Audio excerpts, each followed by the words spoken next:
Mungkin gadis ini adalah penganut dewa kematian. Dia baru memberi gambar untuk pria ini. 1 detik kemudian. Oh Tuhan! Tubuh dia tertusuk batang besi besar. Film kembali 2 menit yang lalu. Ketika gadis ini sedang duduk di sebelah dan menggambar. Tiba-tiba, alis dia berkerut. Kemudian, tangan kanan hilang kendali. Dia menggambar. Sambil mata melihat sekeliling. Seperti dia sedang mencari sesuatu. Pada saat itu, 1 cewek dan 1 cowok keluar dari warung kopi. Mendapat perhatian dia. Mereka belum bisa berjalan kaki jauh. Dia sudah selesai menggambar. Kemudian dia buru-buru memberi ke cowok ini. Lalu diam dan langsung pergi saja. 2 orang melihat gambar itu. Sangat bingung. Mungkin, gadis itu hanya bercanda saja. Tetapi saat mereka melewati perbaikan jalan, tiba-tiba sebuah batang besi besar jatuh. Langsung membunuh cowok itu. Sangat takut karena posisi ketika dia meninggal sama dengan gambar yang gadis itu sudah menggambar. FBL juga cepat datang ke tempat kejadian perkara. Di sini, mereka menyelidiki tentang gambar itu. Polisi juga sangat kaget. Oleh karena itu, FBL datang ke rumah Blade. Mereka bertanya dia bagaimana tahu. Mengapa dia bisa menggambar tentang kecelakaan sebelum ia terjadi. Blade menjawab, saya juga tidak tahu. Tiba-tiba kepala saya muncul gambar itu. Ketika FBL ingin menyelidiki lebih jelas, ayah Blade langsung muncul. Suruh anak ke tempat lain. Dan memarahi dengan 2 polisi itu. Jangan membawa dia ke laboratorium. Dia bukan binatang. Memasuk tabung dan menyuntik obat. Biarkan anak saya aman. Untuk dia bisa menikmati masa muda seperti anak-anak yang lain. Setelah mendengar kata-kata itu, Rahel diam saja.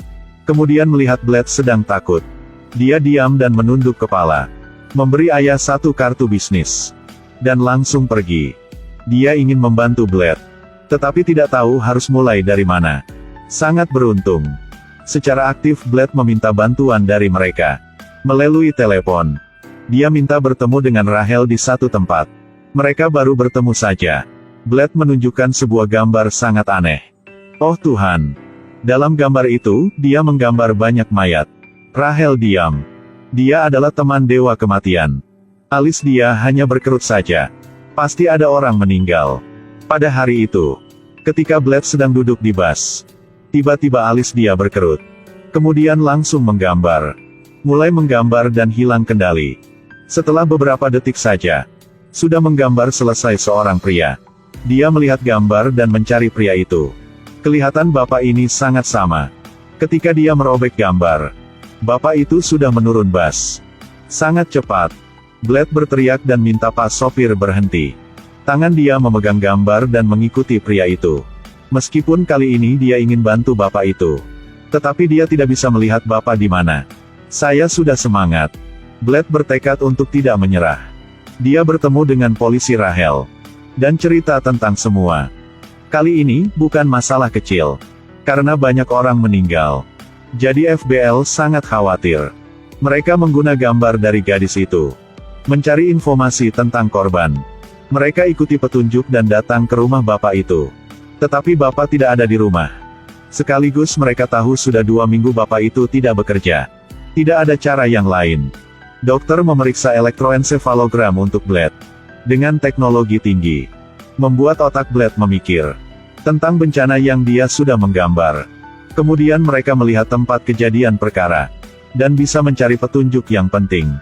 Kemudian, dokter buka saklar mesin. Perangkat yang menyinari cahaya warna-warni pada tubuh Blade.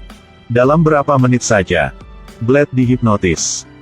Bencana itu pelan-pelan muncul di kepala dia. Dari redup menjadi jernih. Dia kembali dalam bus itu. Dengan bimbingan dari dokter. Dia bertemu dengan bapak itu. Tetapi saat dia mau turun bus dan mengikuti bapak itu, alis dia berkerut. Dalam kepala muncul gambar yang lain. Itu adalah adegan saat kerusuhan terjadi. Ada cowok sedang menggendong pacar. Ada orang sedang makan es krim. Bahkan ada orang mata berputar-putar. Orang atau benda. Semua dibekukan dan tidak bergerak. Dalam adegan itu, Blade semangat untuk mencari petunjuk yang penting di tempat itu. Ini pertama kali. Dia dekat dengan bencana. Blade sangat takut. Dia semangat untuk pergi. Seorang wanita melayang di udara. Mendapat perhatian dari Blade. Oh Tuhan.